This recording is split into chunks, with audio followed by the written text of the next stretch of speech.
Buenos días a todos, mi nombre es Mario Lara, soy el director de SADE Madrid y en este caso, que es por lo que estoy en el estrado del Centro de Gobierno Corporativo, os doy a todos la bienvenida. Veo muchísimas caras de antiguos alumnos y eso siempre para nosotros pues es un placer el proponeros iniciativas que veáis atractivas.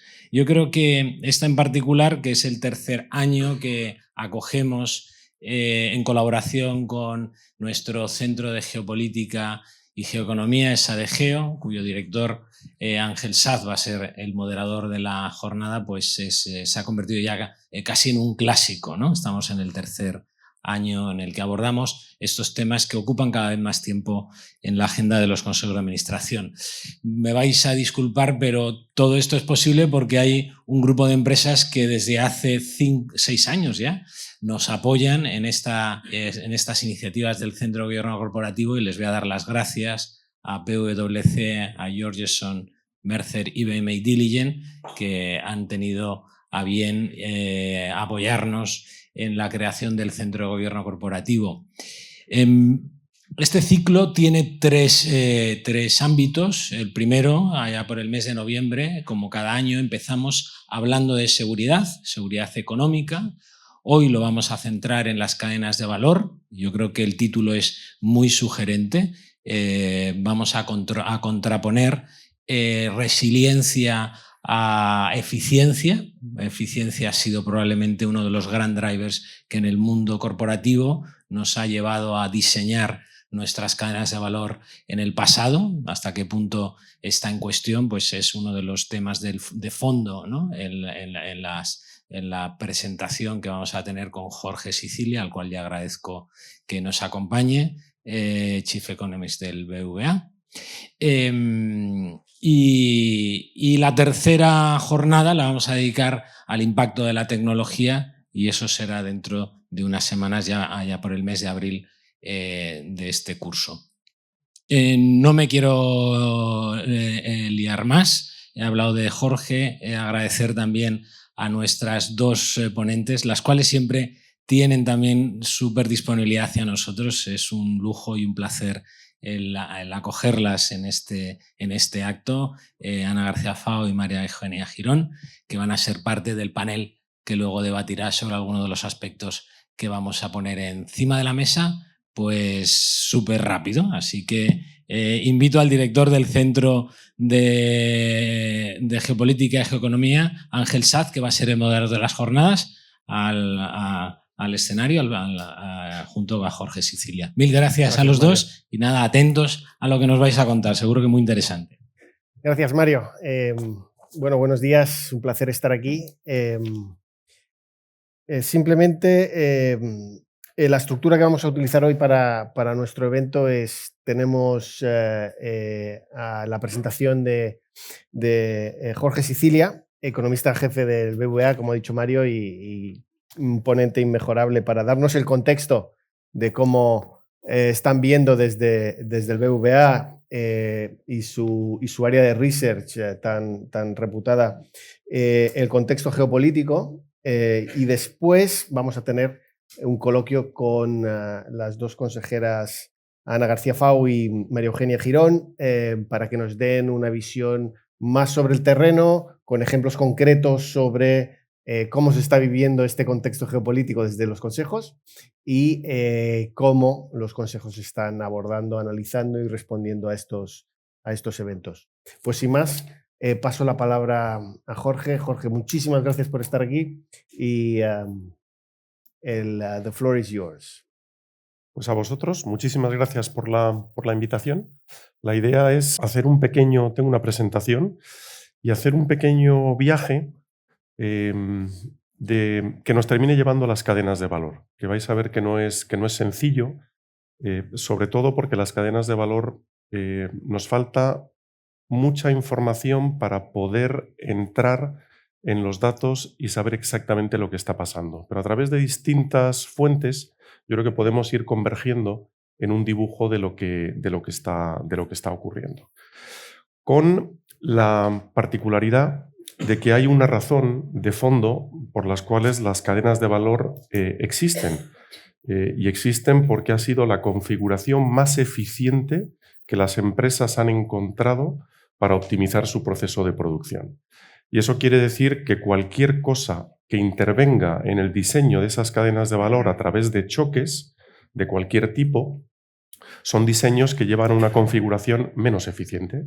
Y eso se puede trasladar en distintas cuestiones.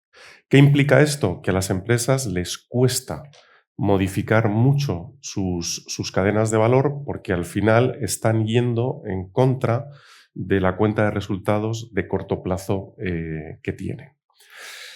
Y eso es lo que explica por qué hemos necesitado muchísimos choques durante mucho tiempo para que las empresas estén planteándose la modificación de esas cadenas de valor. Empezamos con la crisis financiera, que parece que no tiene mucho que ver, pero lo tiene, porque las cadenas de valor, al ser muy largas entre muchas empresas y cruzar muchas fronteras, requieren mucha financiación en cada uno de sus puntos y, por tanto, la financiación y la capacidad de acceder a esa financiación modifica esas cadenas de valor. Ese fue el primer choque.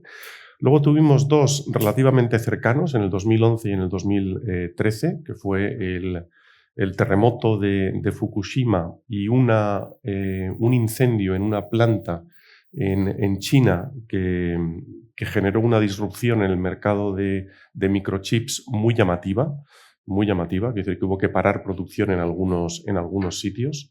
Luego tuvimos los choques de los aranceles, sobre todo a China, que puso Trump al principio en su primer mandato.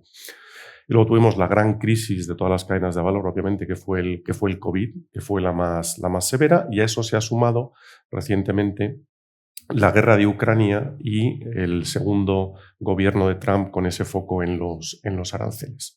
Bueno, con todos estos choques que han sido muy significativos y han afectado a muchas cuentas de resultados de muchas empresas que dependen de las cadenas de valor, aún así, hay mucha histéresis y se han modificado muy lentamente. No estoy diciendo que no se estén modificando, que las empresas no tengan planes para continuar cambiando y sobre todo haciéndolas más resilientes, pero el punto que quiero transmitir es que hay muchos costes hundidos de muchos tipos en cómo funcionan las cadenas de valor y por eso han necesitado un conjunto de perturbaciones continuado durante mucho tiempo para que ahora este sea un debate que se está produciendo prácticamente en todas las empresas que están expuestas a estas cadenas de valor. Y básicamente, a nivel, por ponerlo con dos palabras, es como pasar de la eficiencia a la resiliencia. Hay un motivo económico, obviamente, para pasar de la eficiencia a la resiliencia. Eso cuando tienes una disrupción y tu mercado, tu suministro desaparece, no puedes vender tus productos aunque exista demanda, eso tiene un coste muy importante y eso lo que hace es que invertir en resiliencia tenga sentido cuando uno mira una cuenta de resultados de manera dinámica a lo largo del tiempo. Entonces aquí compiten los costes hundidos de toda la inversión que tienes con la necesidad de ser resiliente. Bueno, y además las empresas cuando intentan visualizar lo que puede pasar en el futuro, lo que están viendo es que todo está cambiando, ¿no? Y además está cambiando de maneras muy visibles y preocupantes en muchos sentidos, ¿no? Podemos hablar de geopolítica y lo que va a ocurrir con la relación o la rivalidad de Estados Unidos y China.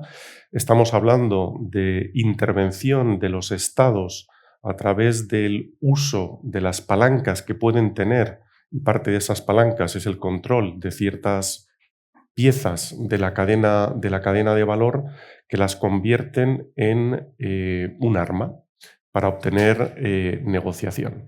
Y en ese sentido se está hablando de algo muy difuso porque no está claro que todo el mundo lo esté definiendo de la misma manera, que es preocupación por la seguridad nacional, ¿vale? Entonces, todo esto, la geopolítica, no voy a entrar en detalle en esta lámina, pero es una de las principales razones por las cuales las empresas se están replanteando la estructura de las cadenas de valor.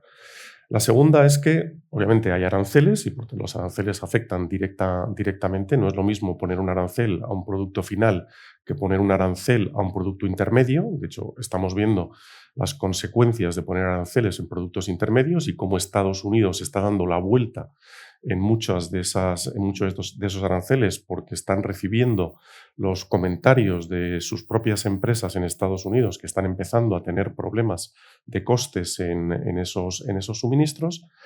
Por lo tanto, tenemos aranceles, pero también tenemos política industrial. Y la política industrial, de alguna manera, también dirige todo este mundo. Luego tenemos los eventos, si queréis, que los podemos mirar en términos de un caso muy concreto, que son los minerales raros, pero que en realidad se pueden identificar, los gobiernos lo que están mirando y las empresas lo que están mirando son puntos de vulnerabilidad y cómo pueden actuar en esos puntos de vulnerabilidad de las cadenas de valor. Claramente el ejemplo más claro son los minerales raros, pero hay otros. Y luego está no es menor a la hora de definir dónde se colocan las cadenas de valor, lo que está ocurriendo con el capital humano. O sea, no siempre hay capital humano en los lugares donde tú has invertido y tienes invertido una capacidad relativamente alta, y también hay muchas cadenas de valor, algunas cadenas de valor que están repensando su posicionamiento de acuerdo al capital humano existente, si se adapta o no se adapta a esas necesidades, ¿no? Ya saben qué tipos de ingenieros tenemos en Taiwán, qué tipos de ingenieros tenemos en México, están totalmente orientados a cómo están estructuradas esas cadenas de valor. Y luego están las disrupciones tecnológicas, que también importan. Entonces, en todo este contexto, un poco es para dibujar el terreno en el cual las empresas piensan en esas cadenas de valor, y esto es todo lo que se traslada después a la macro. Déjame empezar por un gráfico que nos parece relativamente útil a nosotros. No sé si saben que tenemos unos indicadores en tiempo real de geoestrategia, los tenemos disponibles en la página web si les interesan, que intentan ver un poco pues bueno, cómo se están interpretando las tensiones que hay, pues de geoestrategia, de protestas, de conflicto, de comercio. Pero al final esos son indicadores térmicos. Las empresas, cuando toman decisiones de largo plazo, necesitan muchos choques térmicos para cambiar su proceso de toma de decisiones. Entonces, lo que hemos hecho también es un indicador un poquito más estructural. Este es un indicador anual de cambios geopolíticos, y un poco lo que quiero transmitir en esta gráfica es que estos indicadores de tensiones geopolíticas han aumentado de una manera muy significativa, básicamente desde la crisis, desde el 2011. ¿Se acuerdan de la primera lámina donde ponía el primer choque en el 2011? Los indicadores que tenemos muestran que las tensiones geopolíticas estructurales, tanto internas como externas en cada país, comenzaron y han seguido subiendo desde entonces. Y en la gráfica de la derecha lo que tienen es un poco, igual no sé si lo van a ver bien, pero lo que tienen es, bueno, el mundo desde los años 70 se orientó hacia un mundo con muy pocas restricciones geoestratégicas, y el mundo está dándose la vuelta otra vez, en algunos casos llegando a los niveles donde estábamos en 1980. Es decir, las tensiones geopolíticas están aumentando de manera significativa. Más allá de estos indicadores, una de las cosas que nos preguntamos siempre es, oye, fenomenal, estos indicadores te muestran que hay tensiones, pero ¿realmente las tensiones están impactando? Bueno, y entonces ahí un poco lo que hacemos es analizarlo. Y lo que intentamos hacer es ver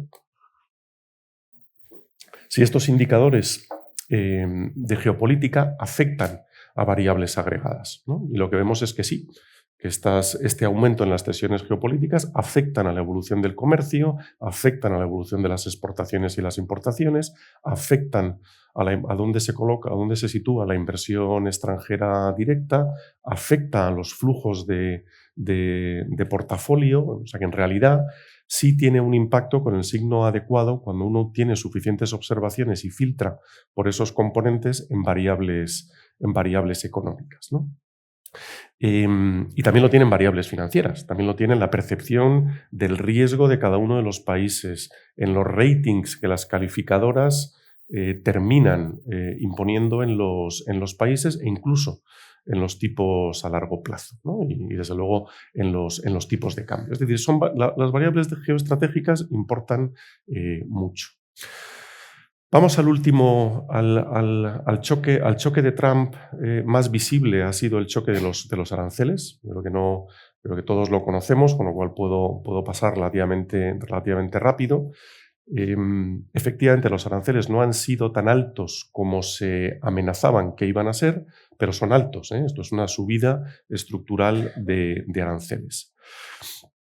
Dos cuestiones de aranceles que son importantes potencialmente para el debate. No es lo mismo poner un arancel a un producto final que un arancel a un producto intermedio. Eso vaya por delante. Y cuando tú pones aranceles a una estructura de productos intermedios, afecta en muchos puntos de esa cadena. Ese es el primer punto. Y dos, no es lo mismo cambiar los aranceles y dejarlos quietos, que es como si se cambiara una estructura de precios relativos, a no saber dónde van a estar los aranceles en los próximos meses o en los próximos años, porque eso añade a la complejidad del análisis de la estructura de coste la incertidumbre asociada a cuál puede ser ese coste hacia adelante.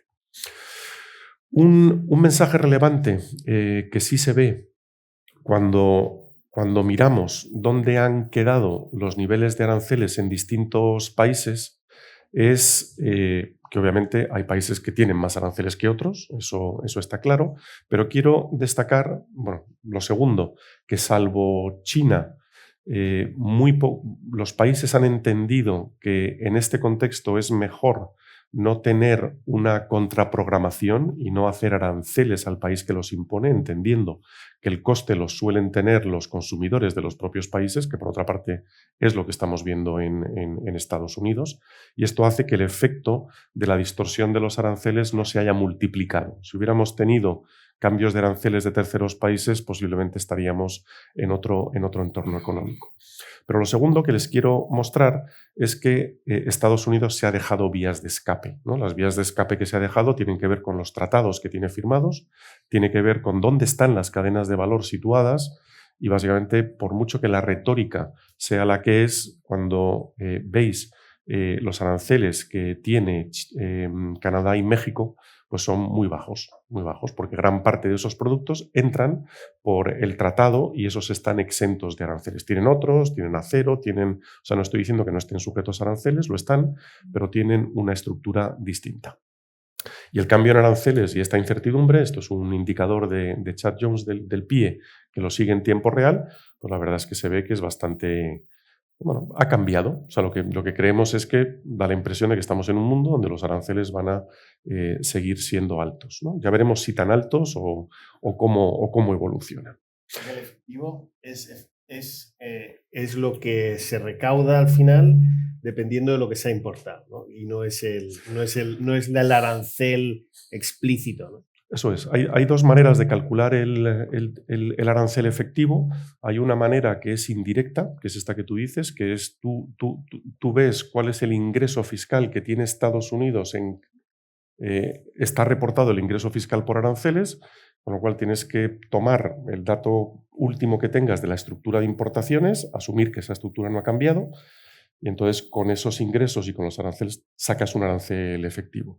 Hay otro, que es que te puedes ir a las cuentas específicas de comercio de Estados Unidos y mirar a ver si está cambiando el precio de esos bienes. Y en cualquier caso, se mida como se mida. Lo digo, el segundo es más preciso, pero tiene algo de lag. El primero, el problema que tiene es que lo que puedes tener, por ejemplo, son bienes que ya estaban en camino, que son contratos firmados antes, que pueden entrar con aranceles posteriormente. Al final los dos van a converger y los dos dan un dibujo, lo pintes como lo pintes, que los aranceles efectivos son menores a los nominales, ¿no? A esa tablita famosa con la, sí, ¿no? que sacó Trump, pues no, esos no son los aranceles.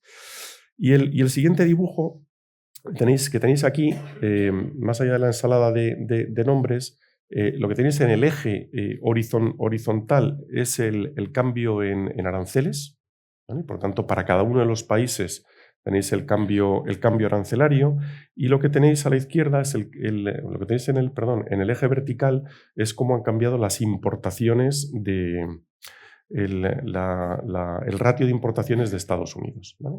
Entonces, bueno, veis que hay una relación bastante suave, pero existe una relación negativa en la medida en que sí ha cambiado la estructura de importaciones de Estados Unidos de acuerdo a esos aranceles. O sea, se ve, lo hemos probado con distintos periodos y la verdad es que el dibujo sigue saliendo relativamente bien. Os he marcado España para que veáis dónde está España, pero esto ya me permite empezar a entrar en las cadenas de valor, ¿no? Y es fijaros que los dos países que han aumentado significativamente el ratio de penetración en Estados Unidos, uno se puede explicar por los acuerdos comerciales, parcialmente, que es México, ¿no? Claramente, que es el que ha ganado más cuota de mercado, de hecho, en Estados Unidos en todo este periodo, pero hay otro que, al igual, y para esto sí existe evidencia de qué ocurrió con el mundo Trump 1, porque ya han pasado suficiente tiempo y las estadísticas son suficientemente largas, son países donde posiblemente China esté utilizando como paso intermedio para exportar a Estados Unidos, ¿no? Y por eso marco Vietnam. O sea, fijaros que los dos países donde Estados Unidos más ha aumentado su cuota de importaciones son Vietnam y México. Bueno, ¿qué nos dicen los modelos teóricos de cadenas de valor, ¿no? Y este es un modelo de Conteduca que básicamente lo que intenta modelizar es, dado que la estructura de las empresas o de los países, cuando las empresas de dentro eligen sus cadenas de valor, tiene costes hundidos, ¿vale? Como tiene estos costes hundidos, lo que analiza es ante distintos tipos de choques, si van a modificarse de una manera muy significativa estas cadenas de valor. Esto es importante porque luego nos va a permitir analizar qué es lo que está pasando en la vida real y si se puede comportar de acuerdo a algo que es modelizable y que eso nos puede permitir, digamos, no digo predecir, pero sí analizar modelos estructurales de qué pasaría si, ¿vale? Por eso estos modelos al final son relevantes. ¿Y qué te dicen? Que necesitas unos tamaños de choques muy altos, muy altos, para que las cadenas de valor se rompan, que lo que se va a producir es que países relativamente neutrales o que se perciban como neutrales van a tener un mayor componente, mayor peso en esas cadenas de valor. Las empresas gradualmente van a ir tendiendo a estos países. También modelizan que se va a producir una regionalización del comercio y, curiosamente, que las cadenas de valor pueden convertirse en más complejas porque pueden aumentar, de hecho, de tamaño si tú necesitas pasar por países por donde antes no pasabas. A lo mejor aumentan en resiliencia, si quieres, porque estás menos sujeto a estos choques sobre un país a los que crees que vas a estar sujeto, pero las cadenas de valor pueden convertirse, de hecho, en más largas. Eso, Jorge, es en vez de tenerlo todo en China, a lo mejor lo tienes en Vietnam y en Malasia. A lo mejor lo tienes en Vietnam y en Malasia si los percibes como neutrales. Exacto. Entonces, ¿qué es lo que vemos en los datos? Y esto sí que, como estas presentaciones luego las colgamos en nuestra página web, las podéis ver. Lo que estamos viendo es que cuando ves la exportación e importación de distintos países, ¿vale? Todavía no podemos entrar tanto en mercados micro, luego os cuento dónde podemos entrar, pues lo que vemos es que esto se está produciendo una regionalización, se está produciendo un mayor peso de estos países que se ven neutrales respecto a Estados Unidos, ¿no? Pero al final el comercio, Estados Unidos, aunque parezca que comercia mucho, comercia poco. O sea, el comercio mundial en realidad, todas las cadenas de valor, aunque muchas terminan en Estados Unidos, están concentradas en Europa y en Asia, ¿no? Bueno, pues estamos viendo que en la medida en que los choques en Europa y en Asia no los han aumentado respecto a los choques que tenemos de Estados Unidos, lo que estamos viendo es esta dinámica. Bueno, clarísimamente estoy marcando ahí los puntos relevantes, clarísimamente se ve el desacople entre Estados Unidos y China, y se ve claramente como hay países neutrales o países terceros que siguen ganando peso en estos comercios intermedios. Bueno, yo creo que por ir, simplemente aquí veis los países conectores. Fijaros, México y Vietnam son dos países donde está creciendo ese comercio. Seguro que hay más y los vamos identificando, pero no es fácil encontrar países conectores porque tú necesitas ya la infraestructura. O sea, tú necesitas la infraestructura de transportes, el capital humano, las empresas, que el capital conozca ese país. Entonces, no, es muy difícil que países neutrales surjan de la nada, tardan bastante tiempo. La primera reacción de las empresas ha sido utilizar países que ya tienen esa estructura. Eso no quiere decir que luego no se diversifiquen hacia otros países que se perciban neutrales. Bueno, esta gráfica la tomo de Baldwin, que hace un análisis muy preciso de la globalización. La verdad es que tiene muchos libros muy bien escritos y está haciendo mucha investigación sobre cómo funcionan las cadenas de valor. Y bueno, en la primera, ¿qué es el mensaje que tenéis? ¿Cuánto utiliza como insumos en las cadenas de producción de sí mismo cada uno de los países? Bueno, el país que más insumos produce para su propia cadena de valor es China, ¿vale? El segundo es Estados Unidos, el tercero me parece que es Japón y el cuarto es Alemania, ¿no? Pero el país que de alguna manera está más aislado de choques externos en las cadenas de valor, si se produjeran, COVID, pues claramente China, ¿no? El resto responde o depende más del exterior. La segunda gráfica, en términos de rivalidad geoestratégica, yo creo que es la más relevante. Esa gráfica lo que muestra es la asimetría de la exposición a China. ¿Y qué es lo que ocurre? Pues que cuánto depende el mundo de China es la barra roja.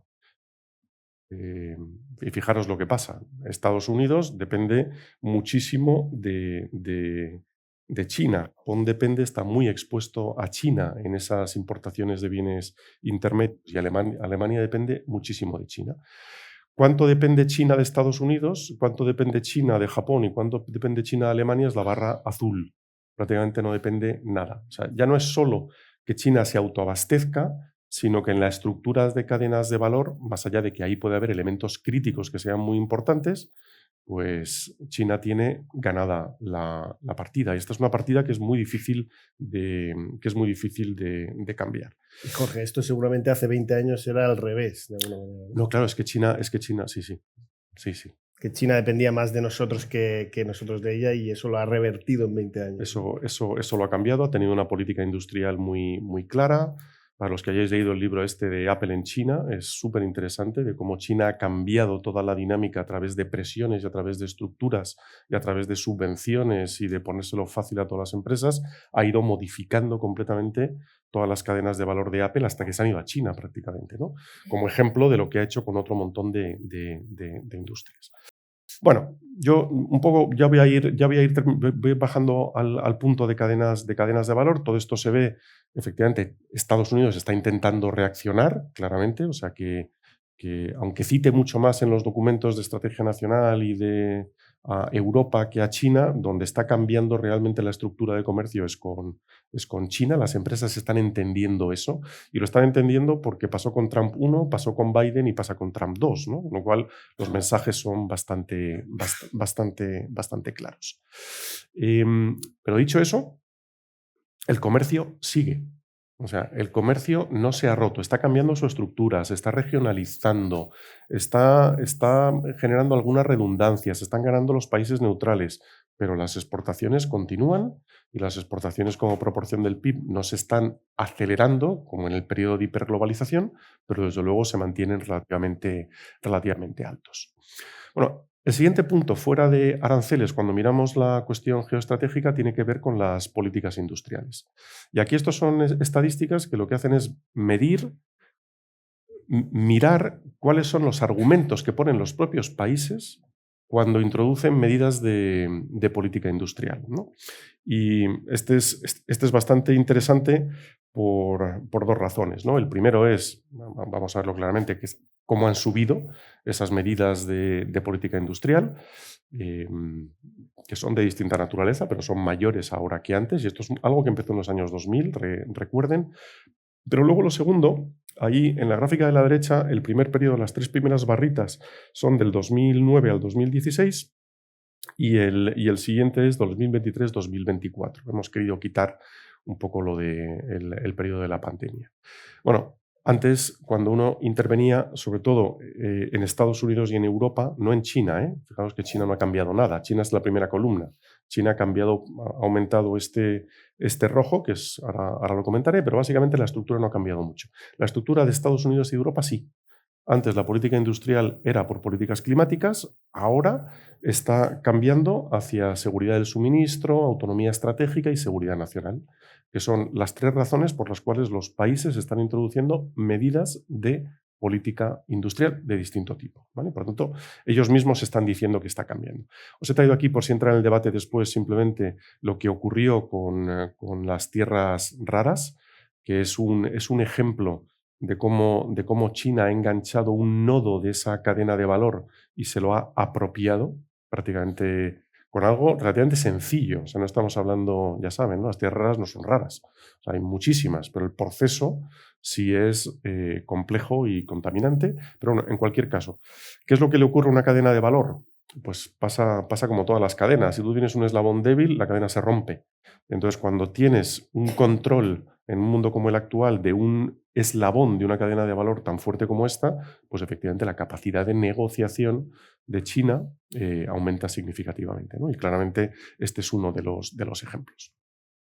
Bueno, ahora voy a pasar a otro investigador español que está haciendo mucha investigación sobre esto, que es Paul Antras, que lo está intentando hacer desde el punto de vista de la empresa. O sea, no quiere irse a datos de tablas input-output, pues le parece que no reflejan la realidad del todo, y lo hacen con más lentitud, y se quiere ir a empresas. Y la razón por la cual se va a empresas es esta que tienen aquí. Es que en realidad las empresas que exportan e importan en cada uno de los países, esto es Estados Unidos, son muy pocas. Son muy pocas. Es 1,5 de todas las empresas son las que están ligadas internacionalmente. La mayor parte de las empresas son locales. También es que la mayor parte de las empresas son pequeñas y medianas empresas. O sea, esto no es nada extraño, pero es una justificación. Como hay un 2%, menos de un 2% de las empresas en Estados Unidos que tienen el 60%, bueno, perdón, vamos a irnos a la parte relevante aquí, que son las que exportan e importan principalmente, ¿vale? Son grandes empresas. Es verdad que estas son empresas top, en el sentido top, ya no quiero decir grandes, son empresas que son las más productivas, las que generan empleo de más calidad, las que pagan más salarios. Son empresas realmente top que han crecido hasta convertirse en grandes dominadoras, pero son pocas. Mi punto es, el argumento que hace Paul Antras es, oye, tenemos que irnos a mirar exactamente qué hacen las empresas, porque si entendemos lo que hacen un subconjunto pequeño de empresas, vamos a entender lo que pasa con las cadenas de valor. Y el primer resultado es este. La primera tabla tiene que ver con productos, la segunda con países y productos. Y esto es esas empresas que están ahí, estos son datos de hace tiempo, pero esas empresas, ¿qué es lo que ocurre? Fijaros en la media. La media de la izquierda más o menos es 2, la media de la derecha es 1. ¿Eso qué quiere decir? Que esas empresas de promedio tienen relación cuando compran bienes de otros países con 2 países. Perdón, con 2 productos de cada país, ¿vale? O sea, luego pueden tener muchos países, pero tienen 2 productos de cada país. Pero fijaros lo que dice la derecha, que en realidad no están diversificadas. Esta eficiencia de la cadena de valor y esa integración lo que hace es que esas empresas en realidad en promedio importan un producto de cada país, ¿vale? En las cadenas de valor. ¿Eso qué quiere decir? Que no tienen redundancias, que se han hecho muy efectivas y que por tanto son vulnerables, ¿vale? Son vulnerables. Y estas son las empresas que están cambiando. Lo que dice Paul Antras es que tienes 2 tipos, y ya con esto yo creo que estoy terminando ya, centro la discusión, tienes 2 tipos de cadenas de valor. Una que la define como las arañas, ¿vale? Eso quiere decir que tienes, este es el caso del Boeing, del Streamliner, pero puedes tener otros muchos.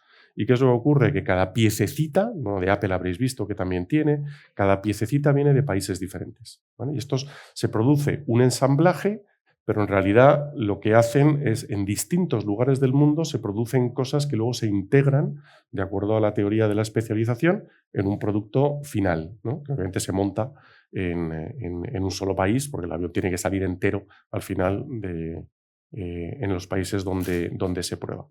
Bueno, esto requiere coordinación, pero en realidad no es tan difícil encontrar proveedores en distintos países, ¿vale? No es tan difícil, no estoy diciendo que sea sencillo, pero no es tan difícil. Luego tienes las serpientes, que son esas que la pieza va yendo de un país a otro y se va cambiando de un país a otro. A veces vuelve a los mismos países, ¿no? Va dando vueltas. En Canadá, México y Estados Unidos el promedio de vueltas en algunos sectores es enorme. Estamos hablando de 8 o 9 veces que ese mismo producto da vueltas. Pero va siempre de un país a otro. Y ahí, si tú tienes una disrupción en la cadena de valor, automáticamente toda la cadena de valor se para. ¿Vale? Se para. Y estas son de una naturaleza distinta. Hablamos de cadenas de valor igual, pero que no son lo mismo el asamblaje de piezas que estas que van viajando de un sitio a otro. Bueno, quería hablar solamente un punto adicional con estos países neutrales.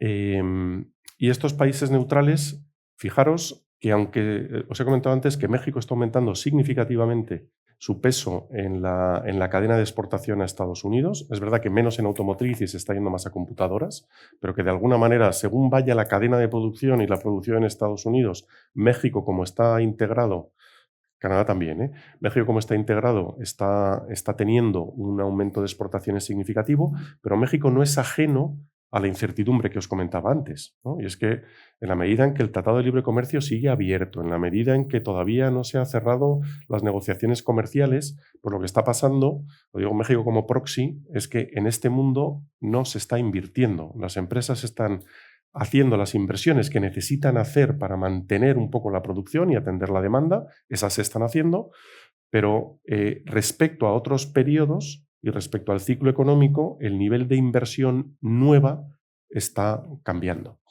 ¿Y eso dónde se ve? Pues eso no quiere decir que no se esté invirtiendo. Cuidado, fijaos que en Estados Unidos está aumentando la inversión extranjera directa. ¿Pero qué es lo que está ocurriendo? Que casi toda... Hay dos maneras de entender la inversión extranjera directa. Una es la reinversión de los beneficios y otra es inversión nueva, ¿vale? Hasta hace muy poco, hasta hace 2 trimestres, la inmensa mayoría del crecimiento de la inversión extranjera directa en México era reinversión de beneficios. ¿Eso qué quiere decir? Que están invirtiendo las empresas que ya están ahí, las empresas que están instaladas. Pero lo que está tardando en llegar y en otros periodos llegaba es la nueva inversión. Pero claro, esa nueva inversión va a necesitar un periodo entre 5 o 10 años para que sea rentable. Como es muy difícil saber qué mundo vamos a tener y qué relación vamos a tener entre distintos países 10 años hacia adelante, pues las empresas se están conteniendo en esas nuevas inversiones. Todo esto para decir que efectivamente yo creo que tenemos un coste relevante. Por si luego hablamos de Europa, Europa tiene un problema de modelo de crecimiento relativamente significativo en términos de las cadenas de valor, pero también tiene ventajas, ¿no? O sea que yo no soy tan pesimista cuando discutimos temas comerciales, cadenas de valor, porque efectivamente hay ciertas cosas que se pueden hacer que luego podemos entrar en el debate. Y mi último punto tiene que ver con la financiación. Hay algo que a veces se nos olvida cuando miramos cadenas de valor. El BIS ha hecho muchos trabajos sobre esto. Laura Alfaro, que ahora está en el BID, también ha hecho muchos trabajos sobre esto, sobre todo con los datos del Trump 1. Y lo que encontramos son dos cosas. Hay una correlación entre la financiación a las cadenas de valor y la cotización del dólar. ¿Por qué? Porque casi todo el trade finance se hace en dólares y esas cadenas de valor dependen del dólar. De tal manera que cambios en la cotización del dólar o problemas de financiación en el dólar, y esto lo digo pensando en términos de geoestrategia hacia adelante, problemas en financiación del dólar pueden tener un impacto muy significativo en cadenas de valor. Y la segunda, que yo creo que esto es algo que se vio con Trump 1, que esto es muy, muy, muy relevante, que es los grandes bancos internacionales, sobre todo localizados en Asia, porque el choque Trump 1, recuerden que fue Asia, los bancos que tenían presencia regional, siendo internacionales, son los que financiaron los cambios de producción en las cadenas de valor de las empresas que estaban localizadas en China, ¿vale? Y ahí un poco lo que tienen es el tiempo, digamos, aquellas empresas que tenían acceso las que tenían acceso a bancos internacionales fueron las que más rápidamente consiguieron cambiar esas cadenas de valor y adaptarse a los choques. Lo digo porque también, no solo la financiación en euros, que entiendo que Europa quiere hacer también como manera de protegerse del mundo al que vamos, puede también ayudar a Europa en el contexto de las cadenas de valor, pero también bancos que estén localizados en distintos países y que tengan clientes en distintos países pueden terminar ayudando. 4 mensajes para terminar, prometido. El primero es, esto es una tortilla que ya está hecha, ¿no? Y no es fácil deshacer una tortilla. No estoy diciendo que sea al final la tortilla la puedes partir, pero no vas a volver a los huevos y por lo tanto el mundo en el que estamos ha cambiado tanto que el mundo al que vamos a ir no es el que había antes de la globalización, será otro, pero no va a ser el de antes. 2, no todas las cadenas de valor son igual de frágiles. No todas las cadenas de valor, eso es un debate, hay que distinguir entre distintas cadenas de valor. Está habiendo un desacoplamiento y un aumento de la regionalización, pero eso no quiere decir que el mundo de la globalización haya terminado del todo. De hecho, no ha terminado. La cuestión es qué papel va a tener Estados Unidos en este mundo, y esto es una carrera de largo plazo, no es una carrera de 4 años, y en ese sentido, digamos, yo creo que no estamos hablando en ningún caso de un mundo en el cual la globalización va a desaparecer. Lo que está haciendo es mutar y se está viendo de otra manera, pero es muy difícil que desaparezca. O digamos de otra manera, el coste de que desaparezca es enorme. No es que no pueda suceder, pero el coste de que desaparezca es difícilmente asumible por muchos países. Ángel, yo lo dejaría aquí. Muchísimas gracias, Jorge, por poner las bases más de macro y un foco más conceptual a lo que estamos hablando. Fantástico. Y le pido ahora a Ana García Fao y María Eugenia Girón, tú te puedes quedar aquí, y que nos acompañen mientras las presento. Ana García Fao es consejera independiente de Acerinox, de Gestamp, Celnex y JD Pitts, y asesora externa al Consejo de Cosentino. Gracias por estar con nosotros.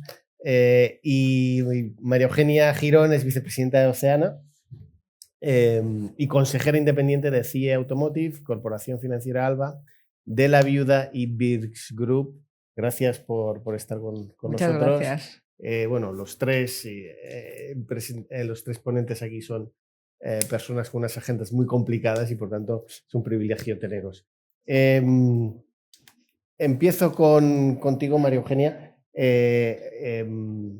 Jorge nos ha presentado algunas de las dinámicas que estamos viendo, entre ellas una de ellas es aranceles. ¿Cómo has vivido desde tu experiencia el impacto de los aranceles en los negocios de las distintas empresas con las que interactúas y cuáles han sido las reacciones estratégicas ante los aranceles? Bien. Empezamos con aranceles, que es una palabra que se ha dicho mucho. Yo creo que una cosa que decía Jorge en su presentación es que el impacto de los aranceles lo es en sí mismo por lo que supone de barrera, pero sobre todo la incertidumbre que ha generado. Muchísima volatilidad, por ejemplo, en las valoraciones de empresas de automoción, de lujo, de farma, y complica mucho la toma de decisiones de las empresas. Y destacando algunos puntos en diferentes sectores, en diferentes industrias. Pues hablando de automoción, lo que vemos, y es claro, es que Europa es el campo de batalla, ¿no? Una vez, y esto no empieza ahora con los aranceles, efectivamente, en terminología de Jorge en Trump 1, empezó ya esta batalla de Estados Unidos con China y ha hecho que Europa sea el campo de juego para la automoción. Y esto está ocurriendo en un contexto en que fabricantes chinos y europeos van a distintas velocidades. Por ejemplo, vemos que la cuota de los eléctricos en China es del 50%, mientras que en Europa no. Que nos hemos centrado más en el híbrido y esto da una ventaja para entrar, y ahora lo que nos estamos planteando es la entrada del producto chino en Europa y, por otro lado, el establecimiento de las compañías chinas aquí. Pero no todo, en todos los casos, han sido malas noticias, y yo quería contar el caso de una empresa canadiense de retail que ha podido beneficiarse de los aranceles, en este caso, a los productos europeos. Una empresa que vende relojes suizos pues se ha beneficiado de los aranceles americanos a los relojes suizos, que por cierto he visto en tu gráfica que Suiza era uno de los países más afectados, y lo que ha ocurrido es que ha favorecido las ventas de estos productos en Canadá que no tenían ningún arancel, y ha traído a clientes americanos a desplazarse y comprar estos productos allí. Y no solamente eso, sino que ha llevado también a un movimiento en Canadá de compremos productos canadienses, que también ha estimulado el consumo, y en el caso de la empresa donde estoy, incluso a lanzar una colección que habla de Celebrate Canada. Con lo cual ha sido un efecto positivo en un entorno muy concreto y que en este caso ha sido buena noticia. Interesante. La incertidumbre de los aranceles, ¿no? Que no sabemos hasta cuándo. Ya nos decía Jorge que se están reduciendo algunos aranceles ya en Estados Unidos, y en otros casos se pueden volver a subir. Y elementos positivos de encontrar ventajas competitivas, ¿no? Ana, los aranceles en tu caso, ¿cómo los has vivido? Bueno, yo empezaría diciendo que nunca en mi carrera profesional había visto tanto presupuesto y tanto plan estratégico con tantos escenarios, tanto análisis de sensibilidad, porque la incertidumbre existe, e incluso desde los consejos, que es desde donde hay que tomar las decisiones estratégicas relevantes, pues existe esa incertidumbre, vivimos con ella desde hace ya unos años, ahora todavía más, y tenemos que entender las repercusiones. Yo me quedo de la presentación de Jorge con una frase, que es: no todas las cadenas de valor son igualmente frágiles. Y eso arranca con un profundo ejercicio de diagnóstico. Y no todos los sectores son iguales. Yo, por mencionar ejemplos que voy a ir contando a lo largo de mi intervención, pues está en el sector aeroespacial, industria pesada, automoción, alimentación, infraestructuras críticas. Es que no es lo mismo uno que otro, ni por necesidades de seguridad nacional, ni por la ventaja o desventaja competitiva que se tenga con el cliente final, ni por el acceso a las materias primas. Entonces, el punto de arranque de cualquier ejercicio es entender cómo nos afecta a nosotros. María Eugenia ha hablado, por ejemplo, del sector automoción, y claramente ha sido uno de los sectores pues, más afectados. Claramente el sector automoción tiene, diría yo, algunas ventajas, ¿no? Y es que normalmente las plantas de abastecimiento de los grandes fabricantes de automoción están en los propios países donde se está produciendo y ensamblando esos coches, esos vehículos, ¿no? Con lo cual, de alguna manera, sí te ves afectado, pero tiene ese factor de estar presente en el propio mercado donde se va a realizar la fabricación. Esto no es así en todos los sectores. Por ejemplo, sector alimentación, el acceso a materias primas como pueda ser el café, el té, muchas de ellas son incluso commodities, se regulan en mercados internacionales, y la fluctuación de estas commodities se ha visto muy afectada con todos los recientes temas de geopolítica, generando efectos de escasez y abundancia, y luego tocando también a temas de tipos de cambio. Yo, por mencionar el ejemplo clásico de empresa de alimentación, ¿vale? Y estoy en el consejo de una de ellas, que es la segunda más grande del mundo en su sector, es decir, líder de mercado. ¿Qué pasa con cómo nos afectan los aranceles? Eso está perfectamente definido y lo tenemos muy claro. Ahora bien, ¿qué vamos a hacer con ellos? ¿Vamos a trasladar todo este incremento de coste y de precio al consumidor final? ¿Puede el consumidor final aceptarlo y absorberlo o no? Y ahí se entran en unas dinámicas muy interesantes de ver qué va a hacer la competencia. Y ya un poco por cerrar, sí me gustaría comentar que en industria pesada, y aquí estamos hablando de acero, se ha producido una dinámica muy interesante. Y es, no solamente te pueden afectar los aranceles, por ejemplo, que pueda imponer Estados Unidos. De hecho, en nuestro caso, el 80% de nuestra producción es en Estados Unidos. Pero como comentaba Jorge, muchos de los insumos intermedios, el cromo, el níquel, etcétera, se importan, con lo cual el gravar esos productos hace que incluso dentro de Estados Unidos puedas tener ciertos impactos. Ahora bien, ¿qué dinámica se ha generado? Pues mira, yo celebro que la patronal del acero y la coordinación de esta patronal del acero en España junto con otras a nivel europeo, haya presentado un caso en la Unión Europea de la importancia de proteger las industrias que son relevantes a nivel Unión Europea. Porque hasta ahora el efecto que se estaba produciendo, y fundamentalmente afectaba a Francia, a España, pues a Polonia, a Europa del Este, pero también afectaba a Alemania muchísimo, era que estábamos totalmente desprotegidos frente a importaciones de producto commodity que venía de países asiáticos, y no solamente de China, de Malasia, de Indonesia. Entonces, si vamos a jugar al juego de ser competitivos con los aranceles que vienen, ¿qué como consejo, qué como compañía podemos hacer para tener un plan de acción? Y la palanca Unión Europea y asegurarnos que tenemos una regulación que pudiera protegernos, desde luego es una de ellas. Otra cosa es quién paga el pato y si es el consumidor final. Ahí lo dejo. Gracias. Bueno, frente a la incertidumbre de escenarios, ¿no? Nos comentas, lo utilizamos mucho nosotros en nuestra formación estratégica, una teoría de contingencia, ¿no? Para entender de dónde venimos y algunas respuestas tipo Celebrate Canada o trabajar con la patronal, ¿no? Y tratar de también configurar y afectar el entorno. Seguimos y luego, Jorge, al final te dejo una palabra para poder responder a estas intervenciones de Ana y María Eugenia. Dos geografías muy relevantes para nosotros, Rusia por su cercanía y China por su centralidad en la economía.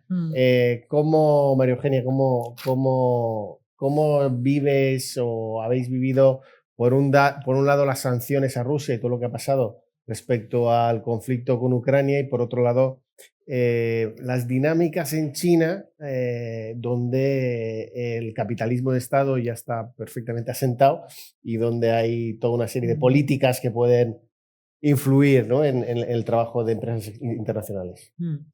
Antes de entrar específicamente, ¿no? en el impacto que tiene trabajar en estos dos países, quería enganchar con los fabricantes de componentes. Lo que hacen es establecerse cerca de sus clientes, cerca de los OEMs, y trabajar con proveedores locales, ¿no? Con lo cual esto te lleva, pues, a tener una red de proveedores enorme, pero a tener ya tu propia regionalización. Dicho esto, pues sigue habiendo temas cuando uno trabaja en países con cierto riesgo. Mencionabas el caso de Ucrania y de Rusia, y las decisiones que hay que tomar a raíz del conflicto, pues cuando Europa decide poner sanciones, cuando tu cliente cierra la planta, y lo que esto implica, porque no es solamente cerrar una planta, sino todos los contratos laborales que tienes y los activos que tienes allí, y pensar en cómo en algún momento los vas a poder repatriar. Con lo cual, hablando de choques, eso sí que es el choque grande, y cuando luego hablaremos de cómo se incorpora los planes de mitigación a estos riesgos, bueno, pues en parte es incorporándolos cuando haces el análisis de inversión, ¿no? de la rentabilidad que tienes que sacar en estos países por estar allí. Este es el caso muy específico de Rusia, que viene a raíz del conflicto. Y el riesgo de estar en China es distinto desde el punto de vista que uno tiene que estar cuando el gobierno local te pide que traslades la planta del lugar porque la ciudad ha crecido demasiado y ya no puede estar allí, y que además asumas el coste. Pues no tienes mucha capacidad de decisión, ¿no? O la trasladas o pierdes tu negocio, y eso forma parte de los riesgos de estar en China. Muy bien. Ana. Sí, la verdad es que son dos geografías complejas y a las que las compañías estamos dando soluciones diferentes.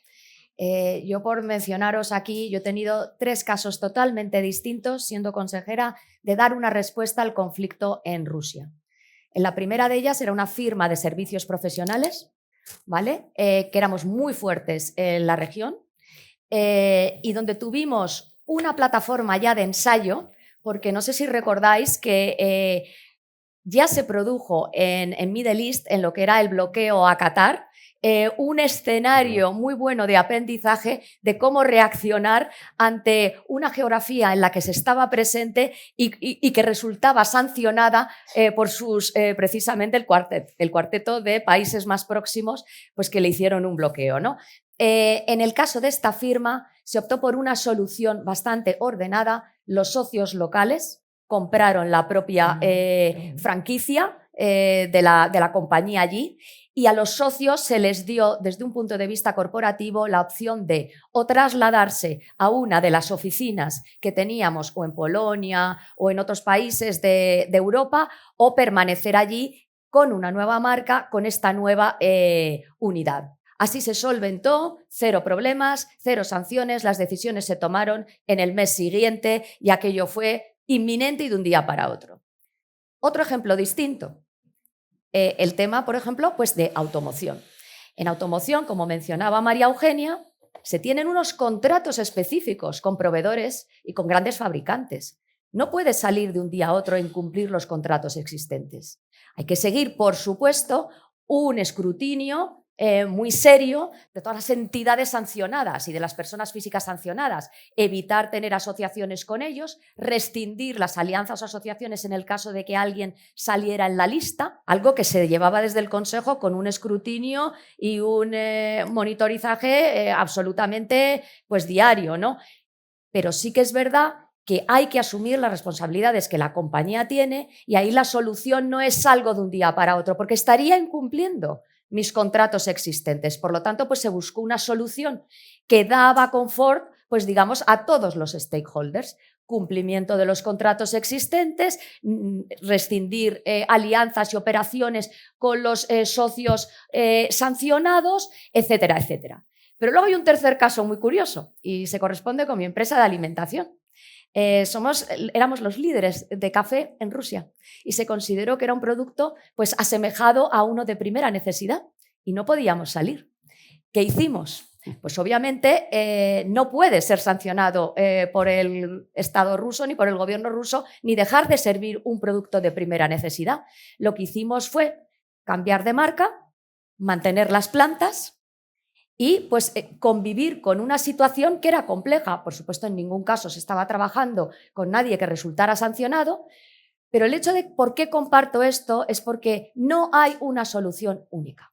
Depende del sector, depende de la compañía, depende de sus propias obligaciones y es muy relevante entender ello. La otra geografía que has mencionado es China y a mí de China sí me gustaría comentar 2 temas, ¿no? María Eugenia ha tratado el tema automoción, no voy a ahondar en ese tema, pero sí que yo trabajo en infraestructuras críticas, ¿vale? De hecho, pues he sido consejera y sigo siendo de varias.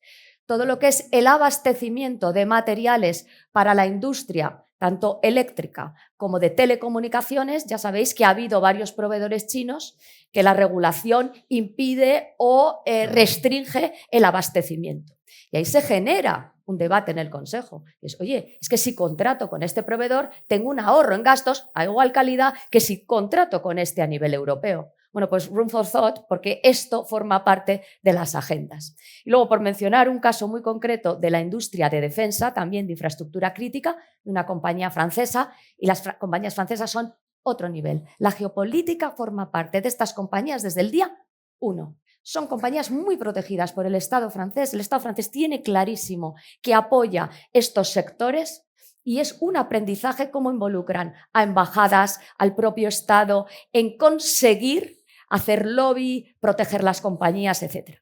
Yo estuve en el consejo de una de ellas, donde curiosamente nuestros satélites, los mejores posicionados, estaban en Middle East, en Afganistán, en Eurasia. Pues, ¿quién era nuestro principal cliente? Y esto es público, el Pentágono. En un momento dado hay un fondo soberano chino que adquiere una participación en esta compañía y exige un puesto en el Consejo. Pues un tema tan relevante como ¿se da acceso a esta compañía china o no en el Consejo de Administración y qué consecuencias podría tener? Pues una de ellas claramente era perder los contratos que se tenían con los centros y servicios de inteligencia de países aliados. Pues no se le dio acceso, se le explicó y se le dijo, oye, si tú tienes una participación en esta compañía, no querrás ver que la cuenta de resultados de esta compañía empeora. Por lo tanto, tu participación en el consejo no es en el mejor interés de la compañía. Y así se zanjó el tema. Pero la geopolítica y las vinculaciones con Rusia y China abordan a todo. Y no hemos hablado de Brexit y la guerra del talento desde entonces, que esa ha sido otra interesante y más a nivel cercano nuestro. Muy bien, pues pasando a quizá la última pregunta antes de abrir al público. Ana, sigo contigo. Entonces, ¿puedes destilar qué debe hacer un consejo, según tu opinión, frente a este tipo de eventos? ¿Y qué crees que deberían de mejorar los consejos de lo que hacen? Pues mira, empiezo por el final.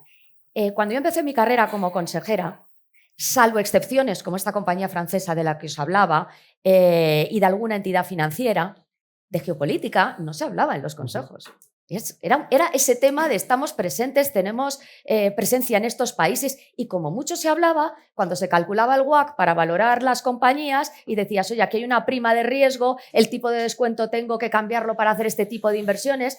Pero la geopolítica era ese gran desconocido. Se hablaba de tipos de interés, de tipo de cambio, pero no era un tema que estuviera presente. Esto ha cambiado. Hoy por hoy la geopolítica forma parte de todos los debates estratégicos, del Strategy Day, del plan estratégico, del presupuesto. La geopolítica es hoy por hoy uno de los temas, si no el tema que condiciona gran parte de la estrategia de las compañías. Con lo cual, esto ya está cambiando. Y para mí es un paso muy positivo.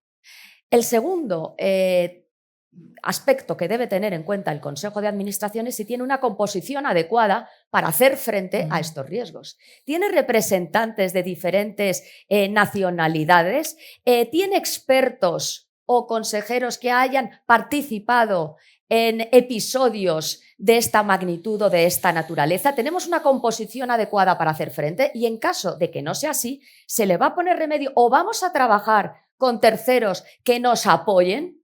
Mira, y uno de los temas que vi clarísimo, estuve en el consejo de una compañía inglesa que era inglesa-americana y ahí tenían a un montón de asesores, think tanks, lobistas que asesoraban al propio consejo en avances que iban a venir de regulación, en movimientos geopolíticos, en cómo podían adaptar a la compañía. Es decir, no todo tiene que ser conocimiento in-house, pero sí que hay que apoyarse en terceros que lo tengan. Con lo cual, ya tenemos un consejo debidamente asesorado. El tercer punto es claramente en qué nos afecta. Y hablábamos en la introducción, antes de entrar aquí, en el tema de mapa de riesgos. Te lo dejo, María Eugenia, que sé que es un tema que te interesa muchísimo, pero tanto a nivel consejo como a nivel comisión de auditoría y riesgos hay que saber en qué nos afecta y cómo lo vamos a mitigar. Pero hay más temas. Afecta la consecución del talento. ¿Dónde lo vamos a conseguir? Afecta, por supuesto, a la solidez financiera de la compañía. Mencionaba Jorge, es que una compañía que es sólida financieramente, que para mí es el principal pilar sobre el que debe arrancar cualquier ejercicio de sostenibilidad, porque una compañía que no genera dinero no es un negocio y por lo tanto no es sostenible. Una compañía con balance sólido da mucho juego y permite proceder a cambios en la cadena de valor. El otro punto es la discusión del cliente, que de alguna manera ya la he esbozado al principio. Todos estos aranceles, todos estos cambios en costes en la cadena de valor, ¿dan lugar a poder trasladar este extracoste? ¿Con qué posición competitiva nos va a dejar? Ese es un análisis, un ejercicio que hay que ir haciendo a nivel consejo. Y luego, por último, os diría que aparte del diagnóstico con todas las sensibilidades y del plan de acción, que ya he mencionado algunas, como pueda ser regulación, lobby, estar presentes donde haya que estar, etcétera, pues es que estamos hablando de que nos puede condicionar dónde abrimos plantas, dónde vamos a producir. Eso tiene que formar parte del debate estratégico. ¿Dónde vamos a invertir? ¿Vamos a comprar una compañía cuando la prima de riesgo se nos ha disparado en este país? ¿Qué rutas alternativas tenemos para las cadenas de suministro? Yo os diría que todo ello hace que el debate del consejo sea mucho más rico, tenga al cliente mucho más presente y nos haya forzado a aterrizar en lo que es relevante para nuestro sector de actividad y para nuestra industria, y no un ejercicio meramente genérico o teórico. Gracias. Pero Eugenia, ¿qué deben hacer los Lo ha consejos? dejado Ana fenomenalmente puesto, ya ha tocado todos los temas y profundizando en las herramientas que tiene el Consejo, ¿no? Y yo creo que esta del mapa de riesgos es una herramienta valiosa porque en muchos de los consejos donde estoy la revisamos cada reunión de la Comisión de Auditoría, 1 o 2 veces al año en los consejos, y a partir de ahí se identifican riesgos, se trabaja sobre los planes de mitigación y da lugar a esos cambios estratégicos. Por ejemplo, para empezar hablando de alimentación, ¿no? De la subida de materias primas que antes se comentaba, el cacao, han hablado del café, pero el cacao y la almendra, por ejemplo. Esto ha llevado, pues una compañía en la que estoy hace unos años decidió invertir en cultivos de almendra porque es un ingrediente fundamental de su producto y hoy representa el 30% de su aprovisionamiento. Y no solo le da esa seguridad, sino que además le da acceso a la almendra española, que en este caso es mejor que la almendra californiana, ¿no? Pero no solo eso, la subida del cacao lleva en algunos casos a redefinir la cartera de productos y en algunos otros casos que estamos leyendo ya hasta el uso de sucedáneos, ¿no? Para sustituir. Y el inicio del proceso de decisión yo creo que ocurre muchas veces en este mapa de riesgos, ¿no? Cuando identificas este riesgo y tienes que diseñar los controles y los planes de mitigación. Y estoy de acuerdo con Ana que hoy los riesgos geopolíticos están ahí arriba, están todos entre los 5 primeros y lo importante y lo interesante es poderlos desglosar, ¿no? Por ejemplo, y volviendo al tema de automoción, una de las cosas que hemos hecho es desglosar el riesgo de cadenas de suministro sostenibles. Y por 2 razones. Una, por la regulación que tenemos en Europa, que nos exigen que lo sean desde el punto de vista social y medioambiental, pero por otro lado, por el compromiso que tenemos con los clientes de que van a ser así. Y identificar este riesgo nos ha llevado a poner planes de mitigación. Por ejemplo, en el caso de CIE, algo que llamamos Supply Chain Race to Zero, y es que nos lleva a hacer un análisis profundo del sistema de proveedores para entender precisamente su comportamiento respecto a derechos humanos y también sus métricas de carbono, pero lo que nos ha llevado y nos ha aportado muchísimo valor es un mucho mejor conocimiento de esa red de proveedores. Con lo cual, este plan de mitigación nos hace podernos anticipar a este riesgo por anticipado. Y luego hay una serie de riesgos que no puedes anticipar en el mapa. Hemos hablado de trabajar en algunos países como Rusia o China y que lo que tienes es que anticiparlo en la rentabilidad esperada cuando decides hacer una inversión. Y luego hay cosas buenas que ocurren, cambios en la geopolítica que suponen un beneficio inesperado. Y hablábamos antes del acuerdo Europa-India, por ejemplo, que en el caso de automoción pues va a dar lugar a mejorar las exportaciones de los coches europeos, en particular los de alta gama, ¿no? Por la bajada de los aranceles, pero también va a dar un dinamismo a la industria en India que para los que estamos allí establecidos como fabricantes de componentes va a tener un impacto beneficioso para acabar con cambios inesperados y que tienen impactos positivos que se pueden aprovechar. Un deterioro geopolítico ha conllevado el acuerdo India-Unión Europea que conlleva ventajas. Pues muy bien. Tenemos un cuarto de hora y vamos a acabar en punto como nos gusta. Tenemos muchas preguntas. Lanzo 4 para los 3 y luego os dejo intervenir y abordar las que os parezca. Por un lado, preferencia europea. La ley de aceleración industrial que está ahora mismo se está debatiendo. Hay un debate en Europa sobre si hay o no que poner una preferencia europea, al igual que hay muchos en casi todos los otros países o grandes economías tienen sus propias preferencias. Bueno, malo, ¿qué nos parece y cómo nos gustaría ver esa ley? o esas políticas de preferencia europea. Francia está muy a favor, otros países están algo menos. Sanciones a Rusia. Volvemos sobre este tema que ya hemos abordado. Al final, ¿quién ha pagado esas sanciones? Básicamente ha sido simplemente un coste para la competitividad europea y los otros países como China e India han salido beneficiados y la economía rusa no ha sido afectada, o quizá, o sí, y de hecho la economía rusa sí que se ha visto afectada, y aunque los productores europeos hayan tenido que conllevar algo del coste. El giro Trump 2, pero hacia la energía fósil. ¿Cómo vemos eso? ¿Cómo puede afectar eso a empresas europeas y a precios y la competitividad de las empresas europeas si Europa sigue en su camino de descarbonización, aunque hayan habido algunas medidas que se hayan diluido, ¿no?, algunos de los objetivos medioambientales? Y por último, los países conectores. Jorge hablaba de Vietnam, México, se ha hablado también de Marruecos, Polonia, algunos otros países. Sí, sí. Estos países, ¿qué tipo de políticas proactivas parece que están haciendo o que hayáis podido experimentar para sacar la máxima ventaja de su posición neutra? Voy a empezar con Jorge. Y si quieres comentar sobre algo de lo que han comentado las consejeras, tú mismo. Vale, muchas gracias por las preguntas. El orden, pues, me han traído, me gustaría comentar algunas de las cosas que han hecho, más que comentar, volver a la macro para apuntalar lo que están diciendo, básicamente, ¿no?, que es donde creo que puedo aportar más. La primera, desde el punto de vista de la empresa, más que luego voy a los gobiernos.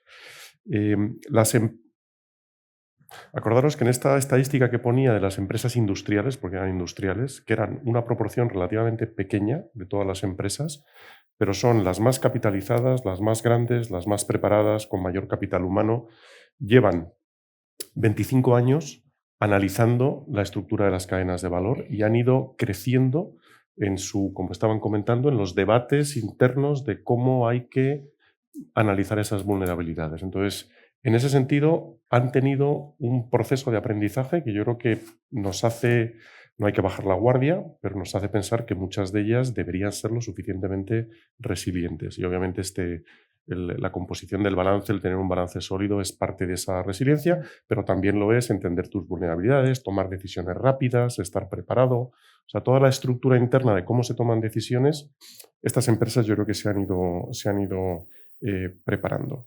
El segundo es me parece interesante sobre el debate que no lo hemos tocado. Claro, las empresas analizan continuamente cuál es la elasticidad de todos los productos y los precios que tienen, y eso es lo que les genera los debates en el entorno competitivo en el que estén, de ver si trasladan o no esos precios. Y tenemos un laboratorio en Estados Unidos ahora súper interesante. O sea, en Estados Unidos ya la evidencia es incontestable. O sea, yo creo que no hay... los aranceles, el 95% de los aranceles no los han sufrido los exportadores a Estados Unidos, sino los ha padecido Estados Unidos. Ahora, la distribución de quién está pagando esos aranceles es lo que está cambiando, es lo que es distinto por sector, es lo que puede variar en el tiempo, y por ahora, aparentemente, hay más evidencia de que el impacto lo están asumiendo las propias empresas, y de hecho están tomando decisiones de empleo asociadas a este aumento de costes que están teniendo, que los consumidores. Pero efectivamente varía por sector, y esto hace, las economías son dinámicas y las empresas toman decisiones que hacen que las economías vayan cambiando. Pero vamos, que los aranceles han tenido, como se predecía, un efecto en los consumidores americanos, en los consumidores y las empresas americanos, es un hecho. El segundo, sobre países, y aquí solo decir que desde Trump 1, Estados Unidos, China y Europa tienen un andamiaje legal para intervenir muy moderno. O sea, muy, muy, muy moderno. Y luego voy a la pregunta de Made in Europe. Cuando digo muy moderno, pues todas las medidas anticoercitivas de las que tiene Europa no lo hizo pensando en Estados Unidos, lo hizo pensando en China, pero generó toda esta dinámica. Bueno, China tiene lo mismo. O sea, todas las medidas que Estados Unidos y Europa han ido aplicando con China, China las ha introducido en su proceso de toma de decisiones. Restricción de inversión extranjera directa.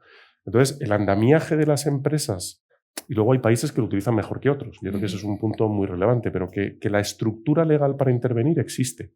¿Vale? Existe y se está utilizando. Y de las preguntas, muy rápidamente, sobre la preferencia europea. Yo creo que es inevitable el debate que ya ha empezado en Europa de seguridad estratégica, pero de ser sensatos en cómo debatimos la seguridad estratégica. No tiene sentido que nos disparemos en el pie o que sin informar a los consumidores les digamos que vamos a tomar medidas que va a generar un incremento de precios en un montón de productos, ¿no? Entonces, yo creo que los debates existen. A la pregunta concreta de Made in Europe, a mí me gusta mucho cómo lo ha puesto. Yo digo, Made in Europe está generando mucho nerviosismo en muchos países socios europeos que tienen acuerdos comerciales con Europa. Y yo creo que todo esto va a hacer que el proceso de Made in Europe espero que termine siendo algo más parecido a como lo ha puesto Bruegel, Made with Europe, ¿no? O sea, el proceso en este debate de autonomía estratégica no es aislarnos, sino es, porque además aislarnos aumenta la vulnerabilidad a cierto tipo de choques, sino tener socios en este proceso. Entonces yo creo que va a terminar más en un Made with Europe que en un Made in Europe. En el giro de Trump 2 hacia la energía fósil, bueno, la ventaja a mí me parece una debilidad estratégica porque las empresas americanas utilizan en su cadena de suministro energético mucha energía limpia y les resulta súper eficiente trabajar así. O sea, hay que decir que en Texas, que se produce un montón de energía limpia, está introducida en el proceso de decisión de las grandes energéticas. Voy a citar a Bessent más que a Trump aquí. Bessent dio un discurso cuando hace un año, tú lo habrás visto, le pidió al Fondo Monetario del Banco Mundial que cambiara. El Fondo Monetario le pidió lo que le pidió y al Banco Mundial lo que le pidió es que para aumentar el bienestar de los países era necesario invertir en energía, lo cual tiene toda la razón, y lo que dijo es que cualquier tipo de energía, que lo relevante es que tengan energía y que esa energía puede ser fósil o no fósil. Ahora, que en Estados Unidos opten desde el gobierno en potenciar unas energías frente a otras, pues es una decisión que, mientras no se imponga al resto de los países, yo creo que es más una debilidad suya que otra cosa, ¿no? Y luego los países correctores, digamos, no tengo tanto conocimiento de algunos, sí de otros. Lo que hay que hacer siempre es hablar con las empresas y generar un entorno en el cual las empresas inviertan en esos países y básicamente incorporar pues, seguridad de suministro, un marco regulatorio razonable, tener capital humano. Lo que van buscando las empresas, esas inversiones, yo creo que son donde se están concentrando. Gracias. Ana, dos rondas rápidas. Sí, a ver, yo voy a ser muy breve. Yo en cuanto al tema de la preferencia europea, lo que os diría es que tiene que haber un equilibrio.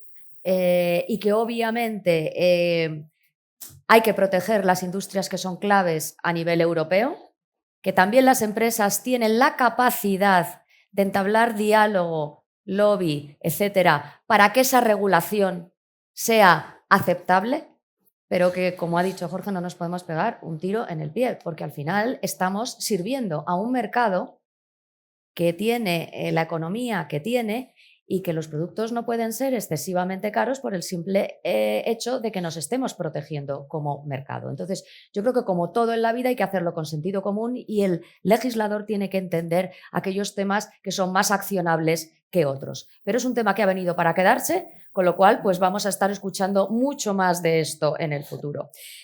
Cuando hablábamos de quién ha pagado las sanciones a Rusia, pues yo no lo sé, no he visto datos macro. Pero yo solamente sé que si quiero ir a Japón, que estoy planeando un viaje para esta Semana Santa, los precios se han incrementado por el hecho de que no se puede sobrevolar el espacio aéreo y no sé qué opinará IAG y todas las aerolíneas y si están trasladando o no el coste al consumidor. Pero que desde luego volar a Japón te sale el doble que te salía hace unos años, esto es así, pese al incremento de la energía. Simplemente por mencionar un ejemplo. Entonces, parte de ello lo estamos pagando nosotros. Y como pasa en Estados Unidos con los aranceles, la clase media americana va a sufrir unos incrementos de precios por los productos que tengan aranceles y se van a ver perjudicados. O sea, yo sinceramente cuando salgan los estudios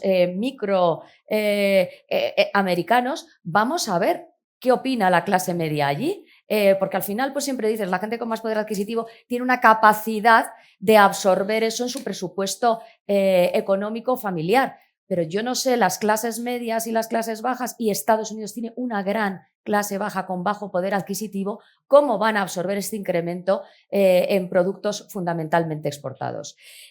Hablábamos de tema de energía fósil y yo aquí voy a ser un poco controvertida. A ver, mi opinión es que Europa ha jugado durante muchos años la batalla de vamos a ser los líderes en sostenibilidad. No me malinterpretéis, he sido presidente de comisiones de sostenibilidad, creo que la sostenibilidad es fundamental en todo negocio y que arranca con la estabilidad financiera.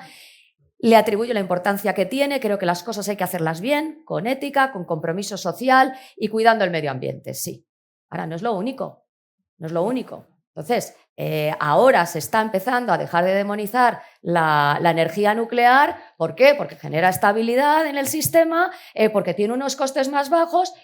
Hay otros países que no se estaban planteando este tema antes, como haya podido ser Francia. O sea, yo creo que tenemos que ser conscientes de los costes, las ventajas y las desventajas de todo el tema ESG. Creo que Trump, y obviamente no estoy en su cabeza, ha dado un poco a todo y para él el tema de energías renovables va en el mismo aspecto que la diversidad, el ESG y todo. Lo mete todo ahí en un paquete y aquí tenemos cuando son cosas distintas. Entonces yo creo que el tema de revisitar los costes de la energía es importante y no debería hacerse solo en Estados Unidos, sino también en Europa. Y vaya por delante que he sido hasta diciembre presidente de una compañía de energía renovable, o sea que no soy sospechosa, pero tenemos que ser sensatos.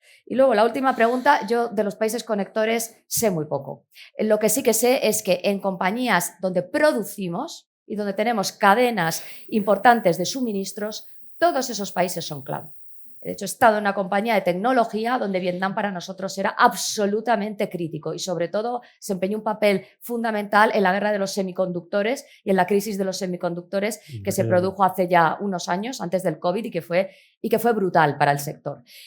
México, ya lo habéis mencionado, en industria de automoción, es crítico. Yo creo que los países conectores van a desempeñar un papel importante. Ahora, tienen un riesgo y una forma de hacer los negocios que no son necesariamente la misma que otros países.